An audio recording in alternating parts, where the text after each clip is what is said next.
في بداية مشوار الفنانة أمينة رزق كانت عايشة في بيت متواضع، وكان ساكن فيه موظف حكومة مع مراته وولاده.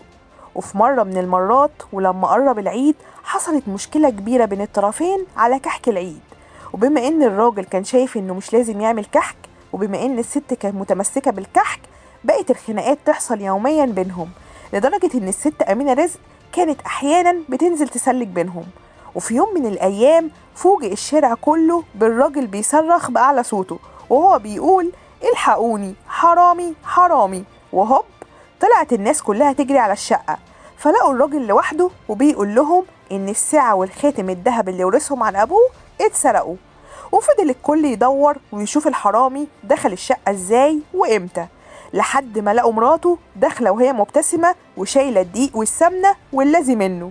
ولما سألت الناس دي كلها ملمومة عندنا ليه، جوزها قال لها الساعة والخاتم اتسرقوا.